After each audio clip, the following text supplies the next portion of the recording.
Assalamu alaykum qarindoshlar, qanday ahvolinglar? Men Amerikadan doktor Mehmet deyman.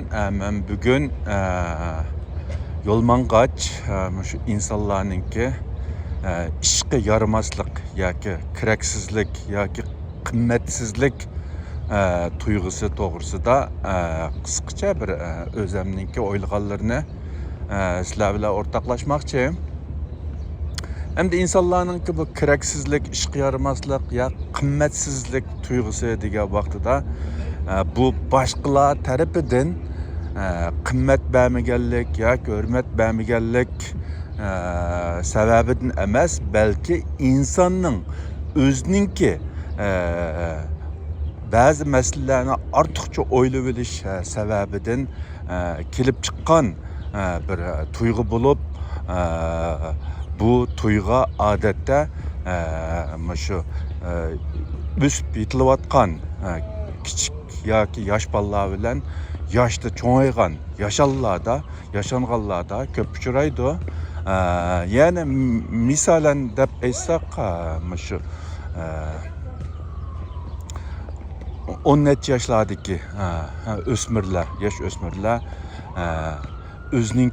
o'ziga bo'lgan ishonchining kamligi yoki atrofidagilarning bo'libmi bak ota-onasi, o'qituvchilarningki olqishiga, madiyasiga erishamaslik sababidan o'zini bir xil ishga yaramaydigan, hech ishga yaramaydigan, qimmatsiz, ashtaq birsi deb his qilish tuyg'usi bo'lsa, yashanganlarga bo'libmi bak ama şu ömürde çoğun işlerini qilgan insanlarga nisbeten yaşның çoğun işi aslida qilayotgan kasbi yoki ishlardan to'xtab qilishi sababidan shu boshqalar menga bo'lgan hurmatni yo'qotib qo'yamanmi yoki degan andishasi bilan paydo bo'lgan bir xil tuyg'u bo'lib,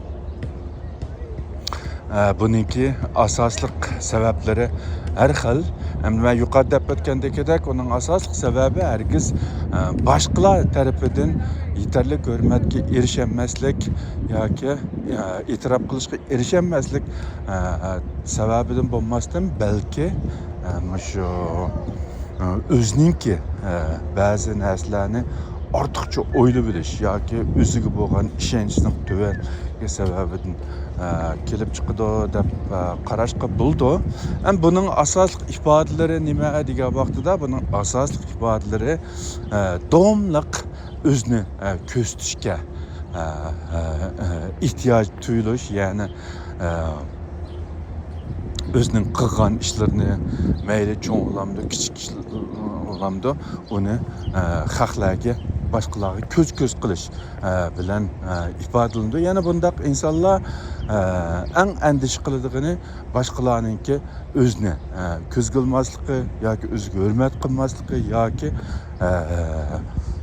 başkalar tarafından bu kıymet yok, hiç yaramaydı deb qarab qilishdan alayda endish qilganlik uchun davomliq o'zlarininki mayli yengilni erishgan narsalar bo'lsin yoki natijalar bo'lsin yoki qandaq bir qo'lga chiqqidek narsalar bo'lsa shu orqali boshqalarni jalb qilib, ya'ni o'zining mavjudligini, o'ziniki yanada qimmatlik ekanligini boshqalarga ko'rsatish istiki kuchli bo'ladi. Bu shu psixikalik sog'lomlik jihatdagi bir mesele bo'libmi bak shu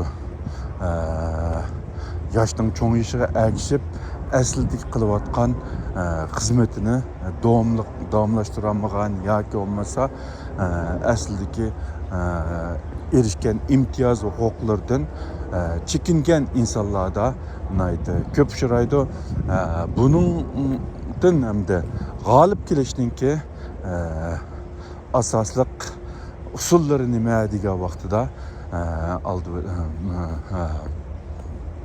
aldı bilen o'ziga bo'lgan ishonchisini turg'izish, ya'ni halaqa bularninki ya'ni boshqalarninki o'ziga qandaq qarashiga bak ziyoda kirishib olmaslik yoki bo'lmasa u jihatda bak ortiqcha o'ylab ketmaslik, ya'ni biz boshqalarninki qandaq o'ylig'ini biz kontrol qilolmaymiz, ham uningki qandaq o'ylig'ini bizga butunlay ma'lum emas. Ko'pincha hollarda biz o'zimizning qalbimizda bir xil xiyollar bilan, ashtaq gumonlar bilan, ashtaq boshqalar bunda qarashi mumkin, unda qarashi mumkin degandek ashtaq o'ylab olganligimiz uchun bu o'ylar uzluksiz cho'ngib bizni rahatsız qildi.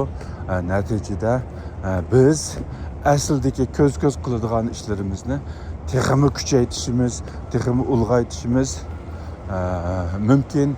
Bu bir xil yomon sifatlik aylanish bo'lib, oxirida bizningki salomatligimizga ig'ir darajada ta'sir yetkazdi. Yana o'ltasak, qo'psak, boshqalarning bizga bo'lgan qarshini o'ylashimiz, anandan keyin o'zimizni kundan kunga bir xil qimmatsiz ishga yaramas his qilishimiz. Buning natijasida ahamiyati bor, ahamiyati yo'q ishlarning hammasini ochiqib boshqalarga ko'z qilishimiz mumkin.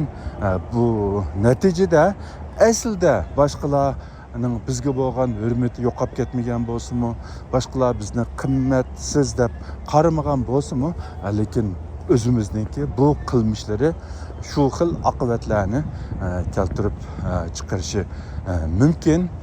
Bu yerda hamda yosh cho'ng'aygandan keyin albatta biz burunqidek undaq qilgan ishlarni yosh vaqtimizda qilolmasligimiz mumkin. Bu bir xil tabiatning qonuni. Eng muhimi biz uni qabul qilishimiz, uningga to'g'ri muomala qilishimiz bizningki keyingi hayotimizning ruhiy va jismoniy jihat sog'lom bo'lishiga, tafakkurimizningki sog'lom bo'lishida nihoyat muhim. Shunglashqa bu jihatlarda hamda bo'lib bak shu pensiyaga chiqqan yosh cho'ng qarindoshlarning bu jihatda to'g'ri tafakkur qilishi, yana bu jihatdagi tushunchisini yuqori ko'tarish orqali ortiqcha o'ylab olmasligi va o'ziniki sog'lomligiga texmi ahamiyat berishi biz keyingi hayotini ahamiyatli o'tkazishda nihoyat muhim. Hammanglarning diqqat berganinglarga ko'p rahmat. Xayr xo'sh, Allohga omonat.